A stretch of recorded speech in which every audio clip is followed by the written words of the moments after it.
Welcome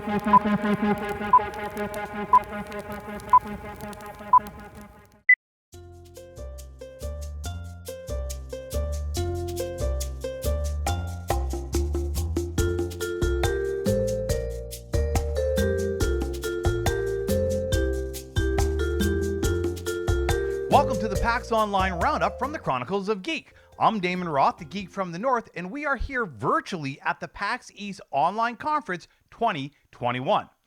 Now, don't miss any of the coverage of PAX Online 2021 from Geek News Now. Follow us on our Facebook, check out our YouTube site, our website, geeknewsnow.net, and don't forget to like and subscribe below. It's Saturday and I'm at the PAX conference, but today was a little bit different. Since the conference is free for anyone to attend, I had no issues watching one of the panels with one of my friends.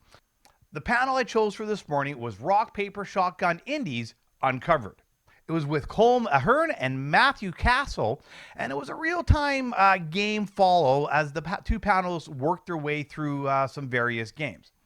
Now, my idea for this morning was to listen to play their game, jot down their stories, jot down their notes, and then, figure something out and put it all together.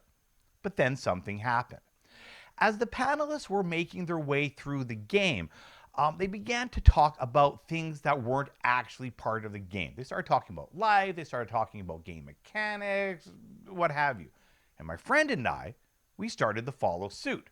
And we started talking about games, we started talking about technology, about the world, about sci-fi, about gaming, and how lottery numbers how the random lottery numbers are made.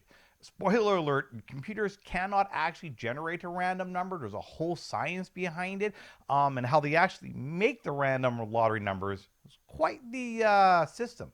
Look it up. Now, in all of this, I discovered that the one thing that I am really missing from this conference, I am stuck in my living room for it, and although it's on the TV, it's not like being there. Now, the virtual experience is good, don't get me wrong.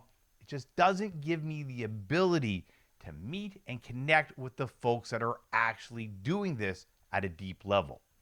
And having someone with me to bounce ideas off of, to communicate with, to share the love of geek with, after its absence for over a year and a half, well, it proved something that was far too irresistible for me to resist. And I gave into the draw and I said, let's talk. I gave myself permission. Remember, we're Geek News Now and we're fans that are doing this because we're fans for the fans. Okay, so our conversation was fluid, it was natural, just like the two panelists, and we went everywhere. And it gave me the conclusion that, like the panelists here, that the one thing that we miss the most is being there to connect with our fellow geeks. And I'm going to be honest, I'm looking forward to the possibility of in-person shows. We are here at the Atari Game Design panel with Rim and Scott from Geek Nights. Now, they're a long-term YouTube cast that's been going on. You can find them on YouTube, Geek Nights. Now, we're going to join the panelists on a quest to find out where gaming comes from, at least home gaming. It's a major industry. It's all over there. It's why we're here at this conference. Now, as we know, video games have come a long way since the early days in arcades and home consoles. It's not Pong anymore. And the main reason why video games have been able to evolve isn't programming techniques, isn't ideas, isn't any of that. It's memory. Simply put, memory. The original Atari game cartridges, if you've ever seen any, those little black boxes from way back in the late 70s, early 80s, they had a maximum capacity of 4 kilobytes, 4K, not meg, kilobytes. Try to save a Word document today and have it less than 4K. It's a challenge. I'll wait for you. Now, to put this in perspective, every Atari game ever created for the 2600, if you put them all together, you need a storage medium that can give you the whopping capacity of 3 megabytes. That's right, megabytes. All of the games for the 2600, hundreds of them will fit in that. In the early days of video game design, many designers followed the simple advice of Walter Gropius. Limitation makes the creative mind inventive. Let me say that again. Limitation makes the creative mind inventive. And modern game design does not have this limitation, and it shows. Some of the recent properties that come out there have made many of us go, what were you thinking? Now, the panelists made reference to the blank paper challenge. This is where you give somebody a piece of blank paper and a pencil, pen, what have you. And you tell them, create anything you want. You'll be surprised how many people just stare at that piece of paper. Even professionals, professional artists can just stare at the paper for hours because they have no idea where to begin. And then once they do, so many ideas flood on the paper that it just doesn't make sense. So the notion is that if you have limitations of how much memory you can use, you're only going to do the things that matter.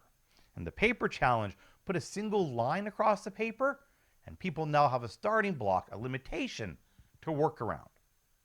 Now, one last note I want to make is that in the early days of gaming, especially home consoles, the graphics of the systems were limited. You needed to use your imagination to make that collection of little sprites make sense. So what game designers did is they went all out, as the panelists stated, on the game box design. Because it was from that game box that you knew exactly who you were supposed to be and kind of what you were supposed to do.